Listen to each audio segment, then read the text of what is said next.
I'm Jonathan. We're going to take you through how to put in a Seldinger style chest tube as part of the ABCD course. Sterile procedure, so I'll have my sterile gear on. The Wayne pneumothorax kit comes with a number of items, and like all procedures, I'm going to line them up left to right in the order in which you'll be sticking them in. This one's got 2 needles, so needle, wire, dilator. Now this is the chest tube that's going to go into the patient. It's a nice flexible tube that curls up at the end so it doesn't cause any damage, and it needs to be preloaded onto your stiffener thing. First thing, we're going to prep the skin of the patient with some sterile prep. Just going to broadly prep the area, and I would be generously prepping the whole side of the chest. Standard drape comes with the window, and it's got the arrow, and the arrow always goes towards the head. So, like when you put a central line in, similar process, we're going to put the drape on the target area. Now, this opens up left, and then right, and then head, and then feet. Peel that off. There's a few landmarks actually for placing a chest tube. It's going to go on the 4th or 5th intercostal space, mid-axillary line. How do you find that? So you can use the humerus, other side of the patient, midpoint of humerus when it's adducted. That will take you to the right level. Another technique is the inferior border of the axillary hairline. This person doesn't have any hair. Draw up your local anaesthetic. And I'm going to just raise a bleb. And then I'm going to go in above the rib, below the space, come in, and I reckon I'm into the pleural cavity, and I'm generously infiltrating. Really I want to go all the way down to pleural because this is a painful procedure. So generously infiltrate and just come back, ready to go. I'm going to go in the same spot, and I'm going to aim, so again same thing, above the rib below. I'm in the right spot because I remember where it is. Got air, so that's in the right spot.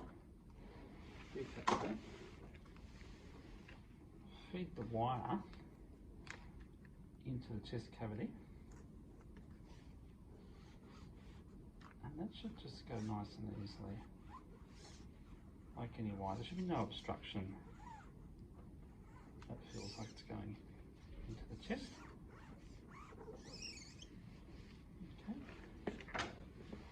And then lock the wire, making sure I don't lose sight of the wire. I'm going to dilate it, so I have to cut down into the wire. Cut. Dilate. Right, and again, when you're dilating, you just want to be twisting.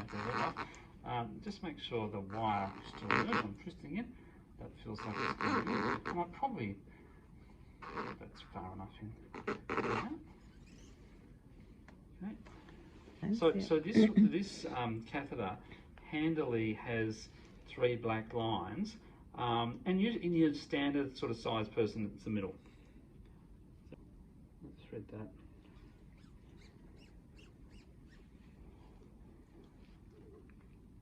And it's quite long, so you just want to make sure it's coming in, and I'm just going to, it should just go in easily again. No real resistance, just into that second line. Okay, and then both the wire and the stiffener, or the dilator, can come out at the same time. There's a 3-way tap, which we can put in place. Just going to block this end off, so I'm not really interested in saying, I'm going to turn it off for a sec. And this is an adapter, and it'll connect to an underwater seal. And what else can you do? So then you can turn off to the side port that's open to the underwater seal, and it'll start going. I would put a purse string suture around this to secure it to the skin, and then I'd follow it with a tegaderm sandwich dressing. So I got two of these things, and these are called tegaderms, but obviously anything that works like this is okay. Fold.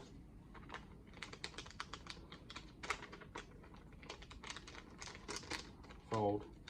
And then the trick is you fold that back like that. Looks confusing, but it's not. You apply, do the same thing with this one. Fold it back on itself.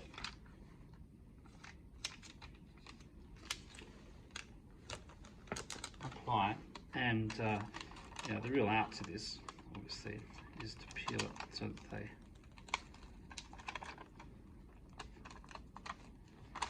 come together.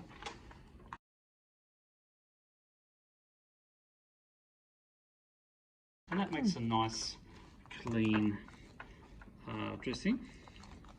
If you've got a bit of bleeding, you could put a little bit of gauze at the base there, and then you can peel this off.